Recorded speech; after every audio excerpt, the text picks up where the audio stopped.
रुग्ण भवेत। जो दिन में सोएंगे 100% वो बीमार हो जाएंगे। दिन में सोने से हड्डियों में कैल्शियम की कमी होती है। दिन में सोने से धातुओं का पतन होता है। रात सोने के लिए है। जिसको रात को नींद पूरी होती है वो लंबी उम्र जी के जाते हैं।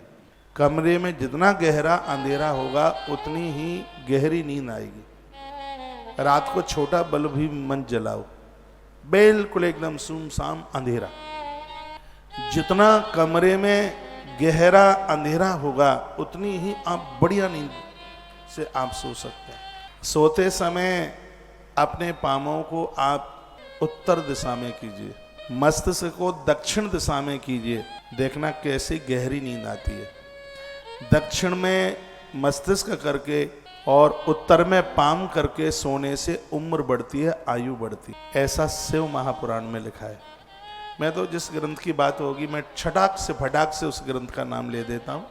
और पश्चिम में मुख करने से मस्तिष्क पश्चिम में और पाम पूरब में करने से व्यक्ति की स्मरण शक्ति बढ़ती है, मस्तिष्क बढ़ता है उससे। भूल करके भी दक्षिण में पाम करके कोई एक आध दिन के लिए आप गए हैं वहाँ सो जाएं तो बात अलग है, उसका कोई ऐसी दिक्कत नहीं है। जो एक सुचारू रूप से आपने अपना बिस्तरा लगाया और आप दक्षिण की तरफ पाम करके सोते हैं तो ग्रंथों में लिखा है कि व्यक्ति की मृत्यु भी हो जाए तो भी संशय नहीं करना चाहिए। दक्षिण में पाम करने से मस्तिष्क करने से ब्लड प्रेशर ऊपर जाता है और हार्ट अटैक जैसी तमाम बीमारियां अपना धावा बोल सकती हैं। मंदिर बार बार बदला नहीं जाता और जो आपका बिस्तरा है, बेड है, उसको हर महीने में 1.5-2 महीने में उसको थोड़ा चेंज करते रहिए, बदलते रहिए। कभी पूरब से पश्चिम कर लो, कभी पश्चिम से पूरब कर लो, कभी दक्षिण से उत्तर कर लो, पर उत्तर से दक्षिण मत करो। बात आ रही है समझ में?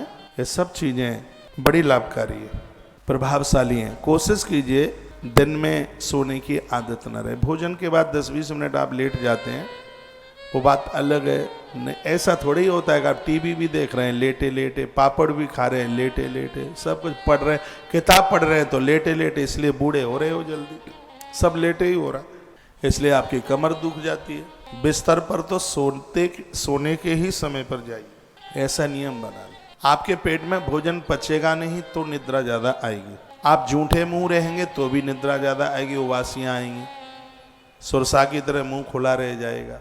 नींद रात को पूरी नहीं होगी तो भी दिन में नींद आएगी, बिल्कुल आएगी। आप कुछ तामसी ले लेंगे तो नींद आएगी। लहसुन प्याज को क्यों साधकों ने मना कर दिया था? क्योंकि उसमें तामसी प्रवृत्ति है, इसलिए। नहीं तो ऐसा नहीं है कि वो खा लिया तो पहाड़ गिर गया ऊपर, वो जमीन में होती है। बस उसके लिए इसलिए विरोध कर दिया था कि साधक साधना में सो न जाए, बस ये बात थी उसकी। तो मैं 3 बात यहाँ से आपको निवेदन कर रहा हूँ। एक है आहारो मैथुनम निद्रा सेव्या नाति ही रुग्ण भवेत। ये 3 चीजें व्यक्ति को रुग्ण कर देती हैं। एक उसका भोजन ठीक नहीं होगा तो, एक दूसरा संसारीय संबंधों में अपनी इंद्रियों का, धातुओं का पतन कर रहा होगा वो, और तीसरा जो अधिक सो रहा होगा जरूरत से ज्यादा, या सो नहीं रहा होगा, निद्रा। निद्रा रात में पूरी कीजिए।